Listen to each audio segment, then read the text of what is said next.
certainly one of the most popular models in the Riley range. The Lynx 9 horsepower and 12 horsepower 4 and 6 cylinder models were introduced at the 32 Motor Show. This particular car is very interesting in as much as it is believed to be one of 3 prototypes. There was, when the restoration was completed, there was some markings on the framework inside the door to that effect with a number, and it's one of the 3 prototypes, so it's obviously a 32 build. In fact, it was registered in January 33. Now, it has had quite a lot of work done on it. In fact, it had a major restoration carried out, I think, early 2000s, and this was completed around 2004 by the present owner. The car then went on the Mille Miglia retrospective, and hence the sticker on the door. Nice old car. It's got a few little things that are different from the normal Lynx 9. The doors, in fact, on the later models, they have more of a curvature on the bottom. This is straight edged. Also, something which is quite nice is well, it's very nice actually, is the Brooklands Remote gear change. So you've got a very short lever, making it for an easy change, and it's got the earlier silent third gearbox. Now this model, the Lynx, was the replacement for the earlier, more upright Tourers, and of course it was seen as very rakish in the day, with the cutaway doors and the disappearing hood, yeah, which makes it for a nice clean line when the hood's folded away. Yes. Got the Special Series engine with the twin SU carbs.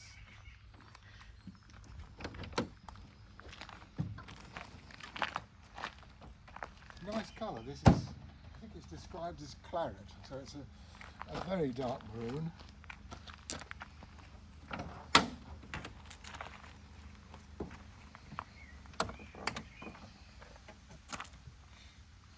Electric fan being fitted. Very sensible in traffic. And the earlier ones, of course, they didn't have a chrome-plated rad shell. It was actually German silver or nickel. East Sussex registration.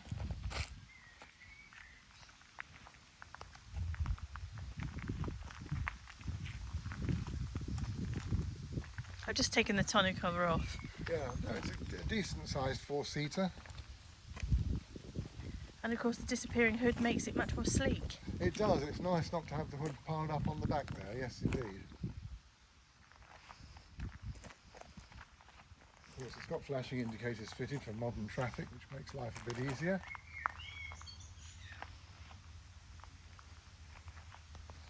Very nice, genuine car. And with quite an interesting history.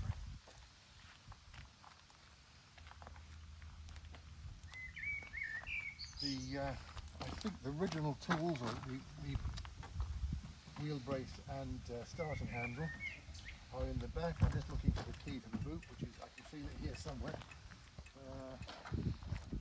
There it is.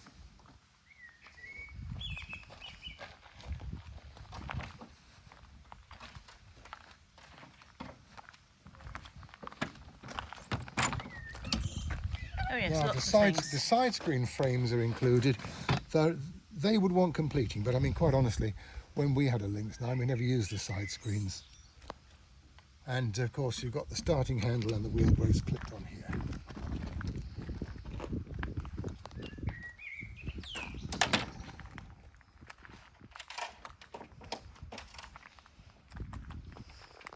This is one of 2 disappearing hood models we've got in the garage at the moment, isn't it? It is, yes. We have a slightly later one, another 33 car, the primrose coloured car. But they are, considering it was a model that was only made for around 9 or 10 months, in fact, the survival rate is good, because they were, as I say, introduced October 32, but production didn't really get underway until very tail end of 32 anyway. And by August, September the following year, in 33, the car was changed. The Lynx design was changed. It was a longer car, 4-door, and of course it didn't have the disappearing hood, and there were quite a lot of differences. And of course the 33 car is the last to have the 6-stud bolt-on wheels as opposed to the knock-ons. But they're one of those cars that just looks nice from every angle. They just Riley got it right. You know, it's a good design.